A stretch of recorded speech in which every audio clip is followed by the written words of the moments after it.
Man, those people married to actors are really trying.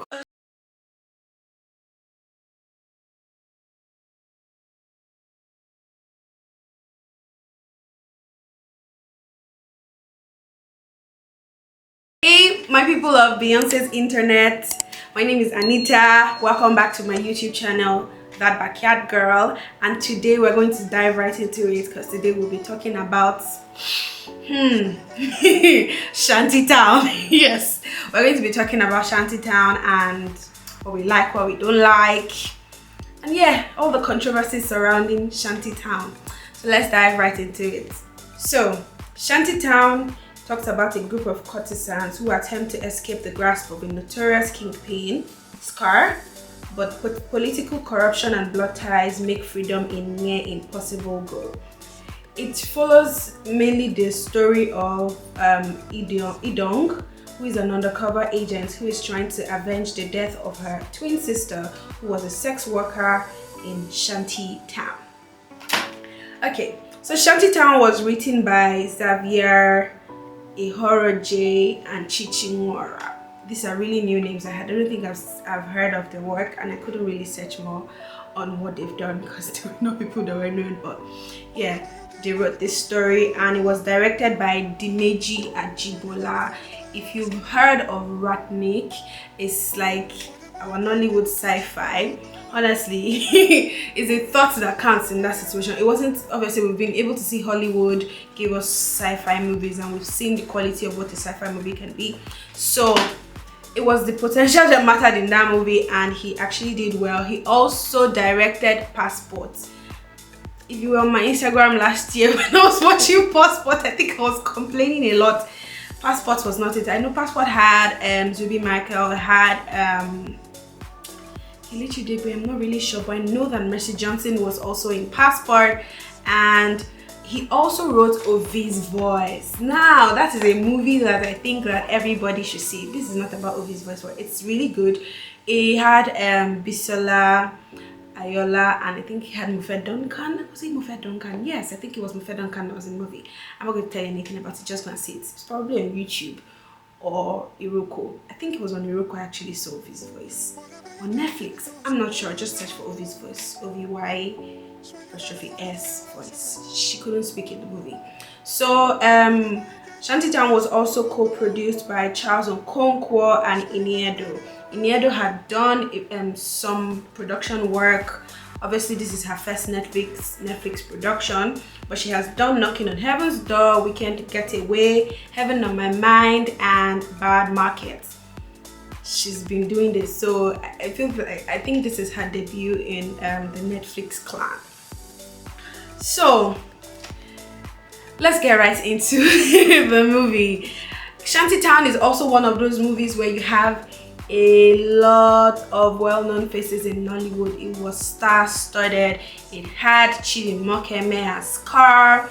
It had Shola Shobowale as Mama T. It had Zubi. I'm always excited to see Zubi, even though I know he's already been typecasted because it's always the Agbero or the bad person in every movie. I would like to see Zubi do something else. I know that in the African Magic clan, obviously he's either the lover boy, the poor brother. When it comes to like big screen or Netflix movie, I'm always seeing Zubi do the same type of movie or the same type of character actually. It had Ali Nuhu as an accountant, had Iniedo, who was a twin in the movie. Obviously she acted as herself in those two characters, so she acted as Inem and Idong. We had Nse Ikpe-Etim, had Shafi Bello as Her Excellency. We had Richard Mofe Damijo as Chief Fernandez.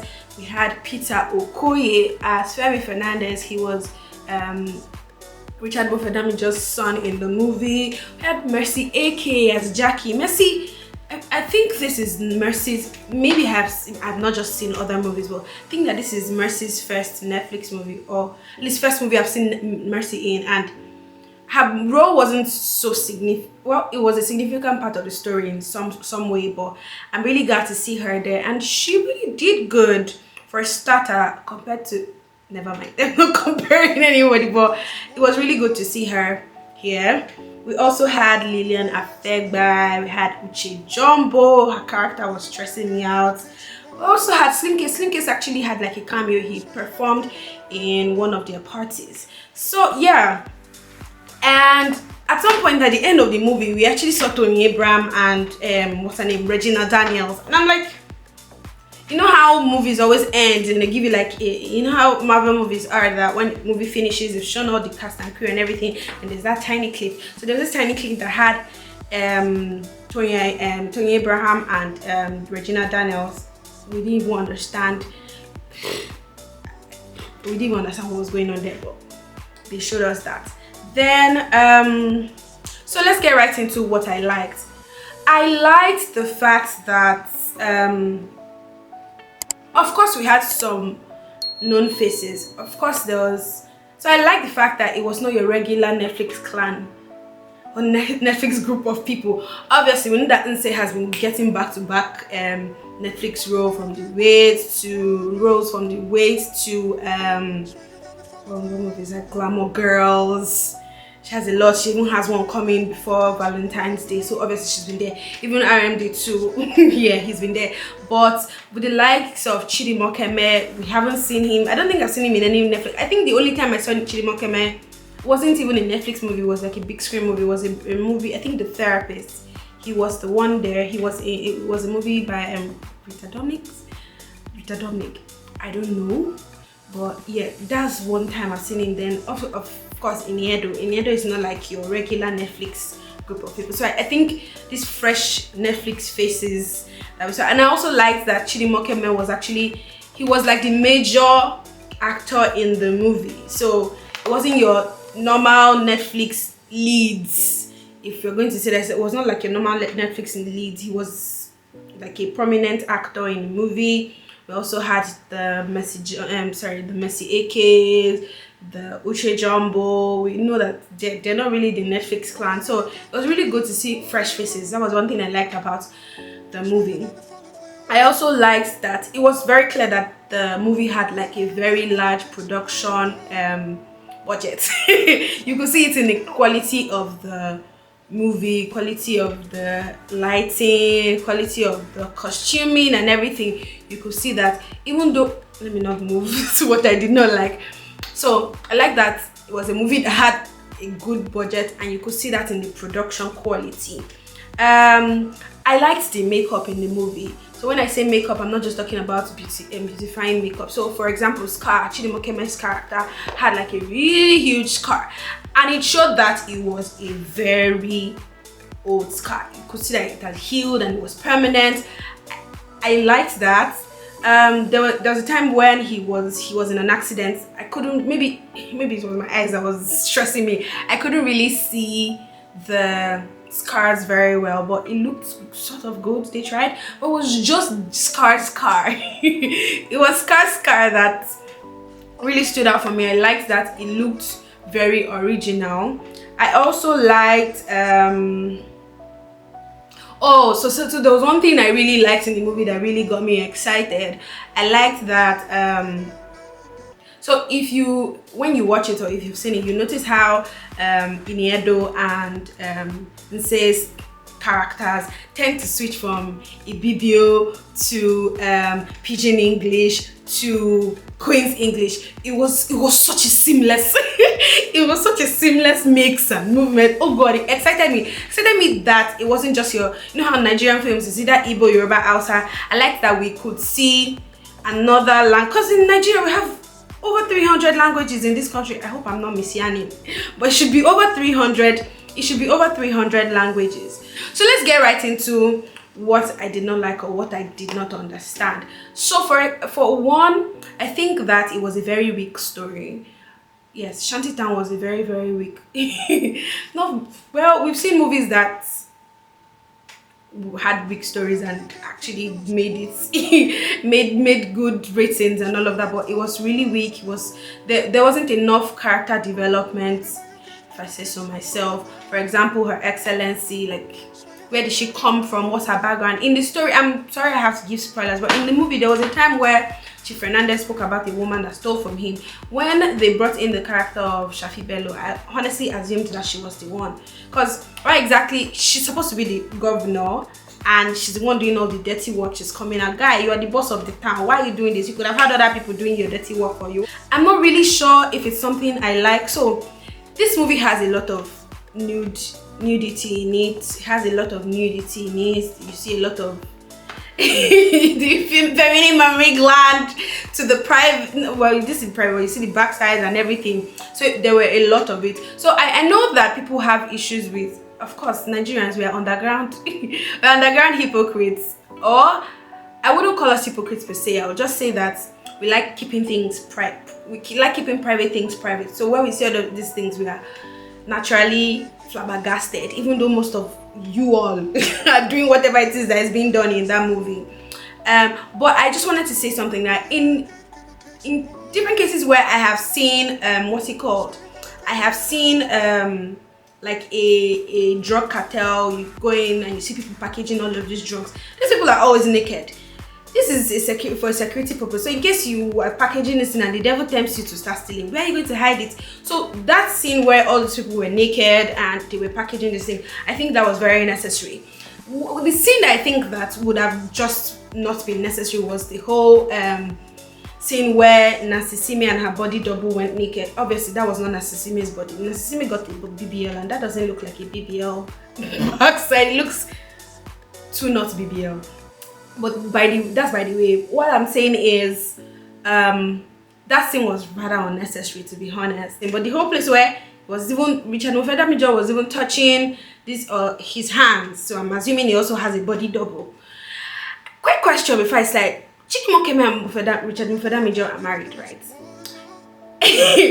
Man, those people married to actors are really trying, because if I'm told to really start professions that I don't think I can marry actors will be, just because I don't think I have that sanity to see my husband doing such a thing and just be calm. I'm like, oh, it's fine, it's cool, we're cozy and we're cheaper and all of that. But yeah, that is, by the way, I digress once more. So yeah, most of those sex scenes were rather unnecessary. But another thing is, why are we so flabbergasted, for God's sake? We watch a lot of Hollywood movies and we see all of these sex scenes, we see nakedness and everything. So why are we going crazy about it? Like, why? But either way, still I understand. Even me self, I was even shouting. I was saying, hey, ha, hey. I think I'm going to put like a screenshot of my story when I was watching it. I was, because we know the market we are selling to. Fine, we're in the 21st century where anything can happen, anything goes, nobody really cares. But we should also remember that they're trying to sell this movie to an African. Of course, it was bought by Netflix, but the major consumers of this particular Shanty Town is Africans, Nigerians, and we know that like I said, we like to keep private things private. We don't like to see these things. So those scenes were unnecessary.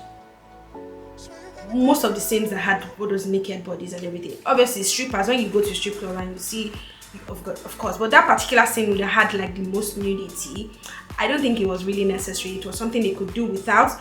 But like I said, they're selling to Netflix and they're trying to attract a global audience too. So that makes sense that they would want to show everything. Another thing I didn't like was the fight scenes. There was this particular, in fact, the first fight scene in the movie, there was this scene where someone was trying to harass Lilia Feba's character and Iniedo's character, Idong, or Inem, whoever it is. That was Idong, because Inem was already dead. Idong had to fight and it was like, push, push. I'm like, girl, that was not necessary. They tried it. Another thing I liked, before I forget and move on, another thing I really liked in the movie was Chidi Mokeme's character. I think that Chidi Mokeme's character and his acting actually held down the fort in the movie. He had a very, very standout character and he actually did justice to his character. If there are two people in this movie that actually held the movie, I know that Chidi Mokeme's character was higher, but Iniedo also did really good. Chidi Mokeme in the movie spoke Yoruba, even though the Yoruba was not sweet, but he tried. He did good. Spoke Igbo, Pidgin. I don't think I remember him speaking English, but still, like, he did well. And not, like I said, even though I've listed these two people, everybody in the movie came correct. They all came correct, they came right. So even though I say I really liked the makeup in the movie, one thing that really stressed me out so much was the tattoos in the movie. I'm like, I've seen American movies that have people wearing so much tattoo. Obviously they don't have this tattoo, but it looks close to real. It was clear that all of these tattoos in the movie were probably done with lali. They were obviously very, very fake. Like, you see how very shiny they are. They didn't look like they were old tattoos. It was just really off. It was so stressful. I don't know why I'm tapping, but I kept on saying, especially in Sis tattoo, I think she had like a hawk or something, or a bird. I don't know what the tattoo was, but it looks like something that was just done like a normal piece of art. I think that if you're going to start incorporating so much tattoo in the movie, you might as well get it done right. You guys have this money, Netflix gave you people budget, so why are you slacking? Why? Another thing that's really stressed me out again was the fact that, okay, so like I said at the beginning, Peter of P Square was Femi Fernandez. He was Chief Fernandez's son, and obviously from Femi you know that he's Yoruba. Now we all know that Peter and Paul are Igbo boys, and these guys have thick Igbo accents. But in the movie, I think that if you're going to call someone to portray a Yoruba person, you might as well try to make sure that they get their pronunciations right. In the movie, it was just so clear that he was an Igbo man. You could hear the Igbotic accent in it, and I'm like, these are the tiny things that make up a movie. If you give us shit stories, you might as well give us proper conversation, proper production, proper language. Like, get the tiny things right so that we can be distracted and forget about your shitty story. I just think that is how it should be done. All in all, I think that I loved the production of the movie. Obviously, there were some scenes there was a scene where they hit the car, it was flying. It looked very fake. Even before there was impact, the car had already flown. I'm like, how? But it's fine, don't worry guys, I get in there. I think I'm going to give the movie a 5.5. A 5 for the actors that actually came correct. A 0.5 for production quality. Then it was a good movie. I think that everybody should actually see it. It was well done. But if you have issues with nudity in a movie, I think you should just see this movie, because the movie is heavy on nudity. A lot of nudity, from fully clad to heavily unclad. So if you're not comfortable with all of those movies, is either you don't watch it or you tell your friends to just give you timestamps of all of those movies so you can skip. But if you don't want to get tempted, don't even bother seeing it. But I think that everybody should. You may have one or two issues with the movie, but production wise, quality of picture, quality of video, it was well done. And yeah, that's my review of Shanty Town. Thank you guys. This brings me to the end of my review of Shanty Town. Thank you guys. I see you all liking, I see you watching. Please don't forget to subscribe if you're a new viewer. Please subscribe. I try my best to bring out one video every week. But yeah, please don't forget to subscribe, like, put on your notifications, share, comment. I would respond to you. Thank you guys so much, and have a lovely day, week, hour, month, everything. Bye.